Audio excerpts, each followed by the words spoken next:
Yes, Igan, kasi itong month ng August, ang pinakamataas ng natala nating numero last year.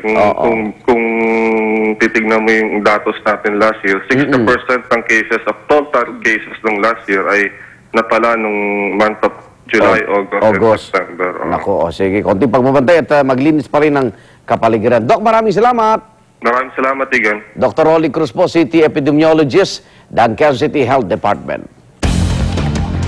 Mga pasyente ng dengue sa Quirino Memorial Medical Center sa Quezon City, bumaba na po sa 72 ngayong umaga kumpara sa 100 at 9 kagabi. May live report si Oscar Oida. Oscar. Yes, Rhea, medyo maganda-gandang balita nga natanggap natin mula dito sa mga opisyal ng QMMC ngayong umaga.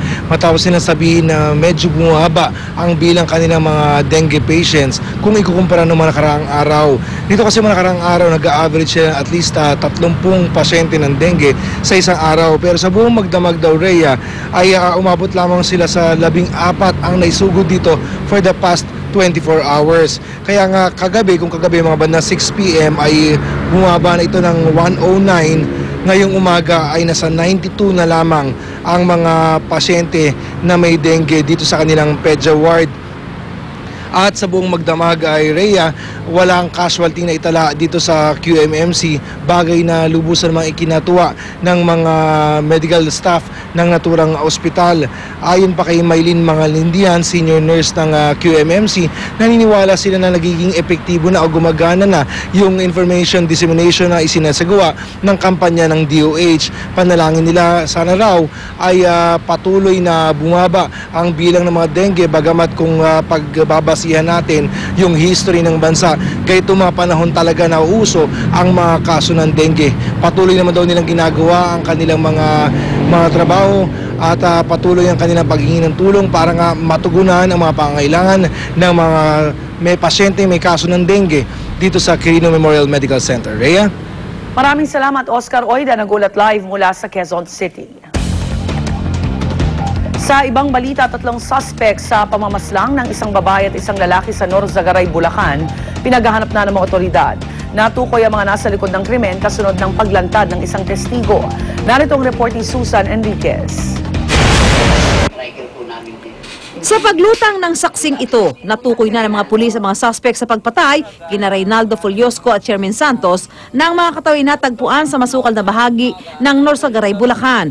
Ayon sa testigo, 3 raw ang nasa likod ng krimen. Narinig niya raw mismo ang pakikipagtalo ng mga suspect kay Foliosco tungkol sa hindi umano nito na ibigay na pera. At nang kumagat na ang dilim, sinamahan daw nila ang mga biktima at ang kasamang bata pauwi. Pero pagsapit sa masukal na bahagi ng Barangay Bitungol, sinaksak nila sina Foliosco at Santos gamit ang ice pick. Gusto lang niya na mabuhay siya. Huwag lang siyang susunod sa matanda. Hindi bali anong gusto gawin sa akin, basta huwag niyo lang ako patayin. Yan, wala pa rin, hindi pa rin na ano, ma'am eh. Ginapos pa rin, ma'am. Tapos? Di, yun. Sinaksak din? Sinaksak din, ma'am. Hindi pinatay ang bata na natagpuan. Agad daw na nagtungo sa pulis ang testigo at inilahad ang kanyang nasaksihang krimen matapos maramdamang balak daw siyang isunod ng mga suspect. Nakita ko siya na nagsinyas na gano'n. Di, siyempre, wala namang ibang ano ron. Di, ako nga yun. Ako nga siguro yung susunod nun. So, dahil doon? Ang ginawa ko, kunyari, bibili akong sigarilyo. Sabi sa akin, sabi puta, bili na ako sigarilyo, saglit lang ako.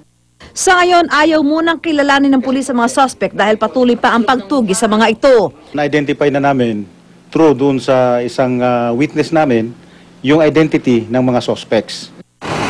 Tumangging humarap sa kamera ang tiyuhin ni Foliosco, pero sinabi niyang di raw niya alam kung anong posibleng motibo sa pagpatay. Pigil naman ang luha ng lola ng babaeng biktima nang makapanayam ng GMA News. Hindi ko ako makapaniwala.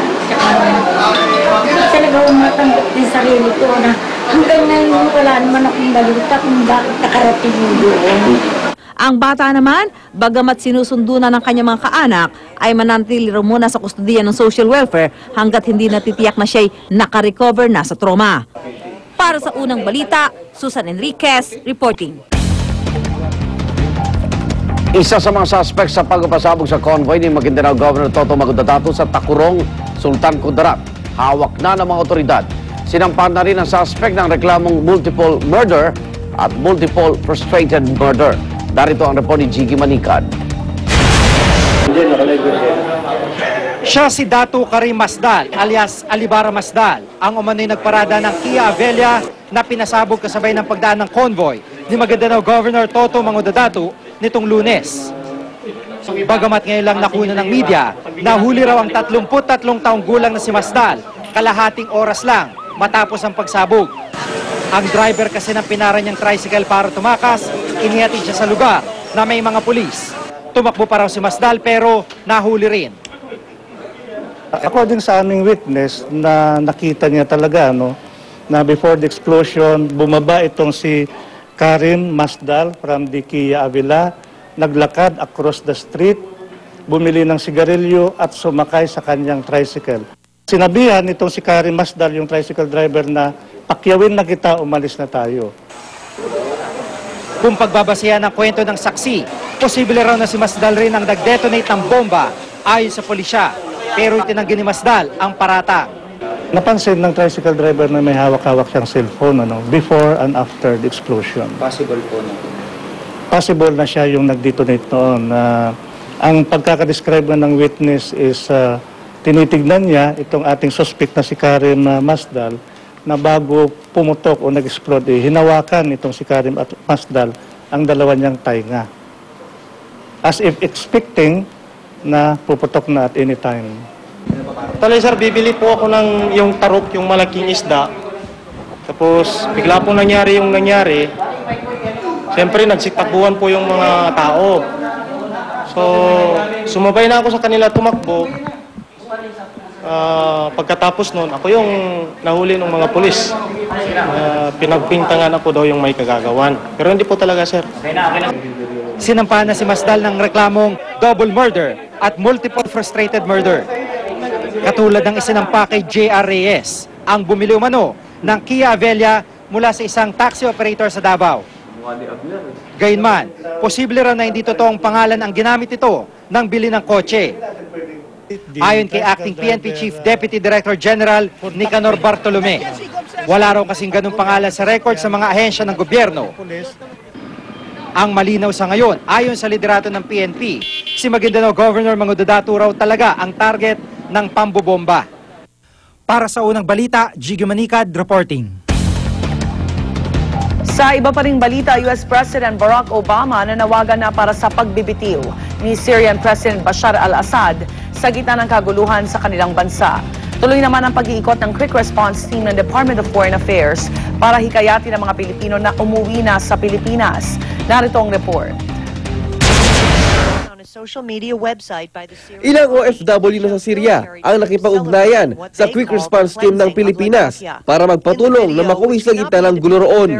Tulad ng ating kababayang si Maisa Giampaca na nangangamba na raw sa kanyang kaligtasan. Bahala na raw kung anong magiging buhay niya pag-uwi sa Pilipinas. Tatanggapin ko talaga lahat ang kahirapan dyan. Makakauwi lang ako dito kasi ayaw kong mamamatay ako dito.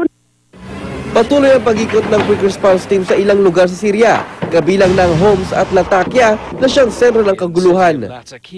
And they have already gotten in touch with the leaders there and some other Filipinos. And we have Filipinos, OFWs there, who have signified to be repatriated back to the Philippines. Are there a lot? So far, there are few. Pakiusap ng DFA sa mga may kamag-anak sa Syria, kumbinsin ng mga itong umuwi na sa Pilipinas para sa kanilang kaligtasan. Mas mahirap daw na maipit sila roon sakaling lumala ang gulo. Sa pagpapatuloy ng tensyon sa Syria, nanawagan na si US President Barack Obama kay Syrian President Bashar al-Assad na magbitiw na. Pagkatapos maglabas ng statement ng Obama, nagbigay naman ng press briefing si US Secretary of the State Hillary Clinton kung nairito. The people of Syria deserve a government that respects their dignity, protects their rights, and lives up to their aspirations. Assad is standing in their way. For the sake of the Syrian people, the time has come for him to step aside and leave this transition to the Syrians themselves. And that is what we will continue to work to achieve. Umapala na rin para sa pagbaba sa pwesto ni Assad ang France Germany at Britanya. Nauna nang kinondena ng ilang bansa mula sa Middle East ang karahasan sa Syria. Pero sa pulo ng kanyang partido sa Syria, nanindigan si Assad na bagamat nais daw niya ng kapayapaan, hindi raw siya magpapadala sa pressure mula sa international community. Para sa unang balita, Haji Rieta reporting. 10 makikipaglibing sana sa Cebu patay nang bumaligtad ang sinasakyan truck. Obis na baboy sa Australia, pinagjejeta. Huwag pa huli, tutok lang sa unang balita.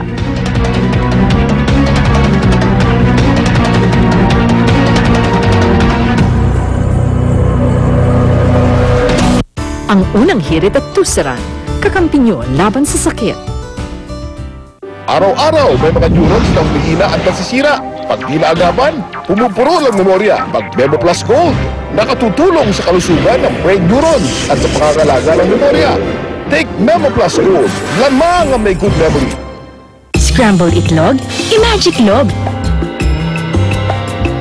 Ibudbod ang Maggi Magic Sarap, then beat the